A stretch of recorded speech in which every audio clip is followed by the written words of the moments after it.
After the Sabbath, at dawn on the first day of the week, Mary Magdalene and the other Mary went to look at the tomb. There was a violent earthquake, for an angel of the Lord came down from heaven, and going to the tomb, rolled back the stone and sat on it. His appearance was like lightning, and his clothes were white as snow. The guards were so afraid of him that they shook and became like dead men. The angel said to the women, "Do not be afraid, for I know that you're looking for Jesus who was crucified. He is not here. He is risen just as he said. Come and see the place where he lay." Matthew 28, verses 1-6. Consider this week a holiday special. I'm pausing dead gods to celebrate the living God. I've wanted to illustrate the empty tomb for several years, and I thought that this would also be a fun opportunity to apply my usual visual development process to designing an angel. While there are many crazy, biblically accurate angels out there, they usually focus on the more peculiar classifications of angels. There is a hierarchy, with particular roles, from cherubim to seraphim to the classic messengers. Angel means messenger after all. In this story, it's clearly a more human-like messenger. To start, I wanted to establish a visual language to work from. Thankfully, throughout the Bible, there are many cases where God is very specific about designs. From the tabernacle and the temple in Jerusalem, we see seraphim, pomegranates, almond blossoms, palm trees. The priestly garments include things from specific fabrics made of specifically colored threads to precious stones that symbolize the 12 tribes of Israel. From Ephesians, the metaphorical armor of God is described as including a breastplate, a belt, shoes, a helmet, a shield, and a sword. Starting off, it's always helpful to just draw. The sooner you put some lines down, the sooner you can find the right ones. I mainly wanted to get a handle on all the elements that I wanted to include.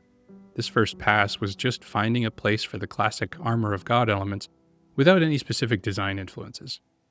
There are 4 accounts of this story found in the 4 Gospels, and each focuses on particular details. While Matthew mentions white robes, I'm going to stretch that definition a bit. Adding armor is meant to pull influence from other stories about angels throughout the Bible. For instance, in Daniel 10, Daniel had been praying for weeks when an angel appeared with the appearance of lightning and his eyes like torches of fire and his arms and feet like burnished bronze. He was sent to answer Daniel's prayer. But he said he had been delayed for 21 days because he was fighting against the Prince of Persia.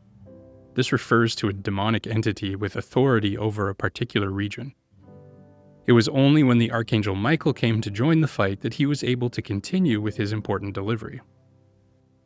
This story implies an unseen battlefield all around us. I wanted this angel to look like he was equipped to fight any unseen things that might have been posted up around the tomb. It would have been all too easy to reference first-century Roman armor, as though the angels simply match whatever the local languages are to put people at ease. But this is a design project, and I wanted to challenge myself to come up with something a little more interesting. I tried mixing and matching some of the biblical motifs, from set gemstones to palms to pomegranates. One thing I knew I wanted to include from the start was intricately woven robes that told a story. Rather than simple fabric, I wanted them to look like they had been artfully constructed in a mysterious pattern that celebrated some unknown aspect of creation, like a map of the unseen cosmos or the poetic language undergirding creation. For the breastplate, my favorite design was the crossed wings used in Egyptian armor. Not only was it thematically appropriate for an angel, but it got me thinking about seraphim as an angelic motif. Much like how humans will reference powerful creatures like lions, I wanted to imply that angels wear armor that draws on the powerful symbolism of the highest-ranking throne guardians. Seraphim have 6 wings, 2 that fly, 2 that cover their faces, and 2 that cover their feet. They surround God's throne, worshiping him ceaselessly. Referencing them would ultimately be a symbol of the holiness of God. I also thought it would be cool to imply that the Egyptians, somewhere along the line, had actually seen some angelic armor and had based theirs off of them, so kind of a reverse reference. The most challenging part of this design was the helmet. While I knew I wanted to include one, finding the right look for it was a struggle. I liked the last sketch, but I had to do some due diligence. I tried a number of different looks, all themed around the idea of seraph wings covering the face. I called in my Dragon Tier patrons for their opinion.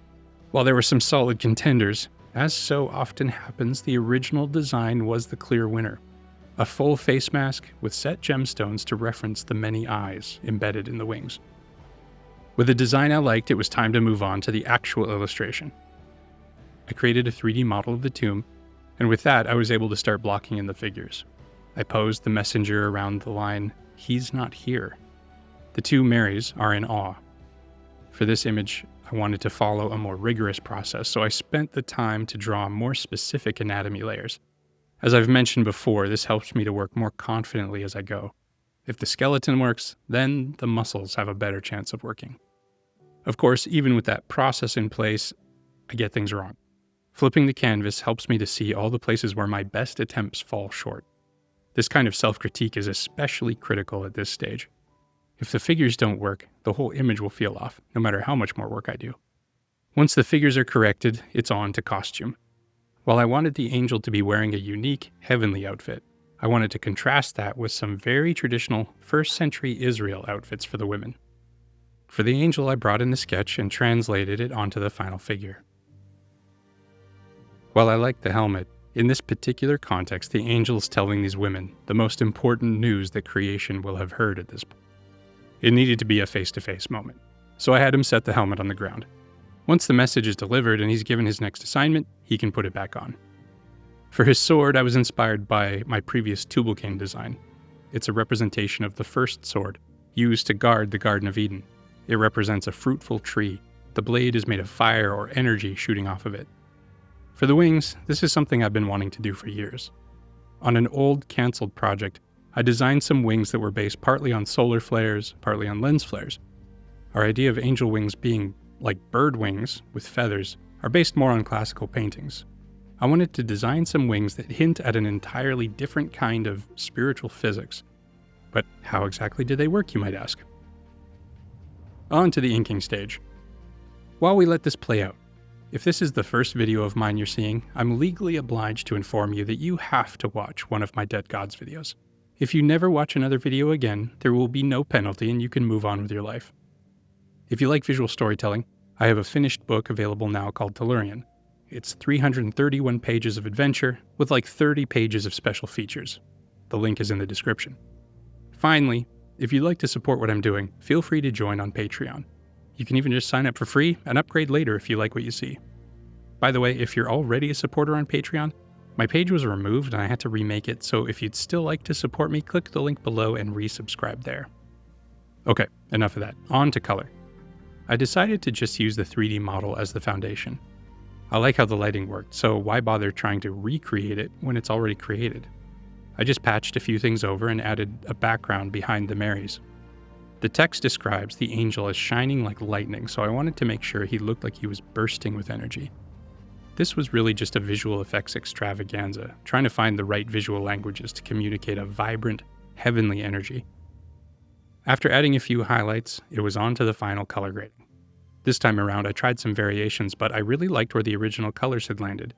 Blue and orange really is like shooting aesthetic fish in a barrel. So in the end, I just bumped the saturation and contrast a little and called it a day. So there we have it. The women have come to the empty tomb only for an angel to tell them the best possible news. He's not here. Happy Easter, everyone.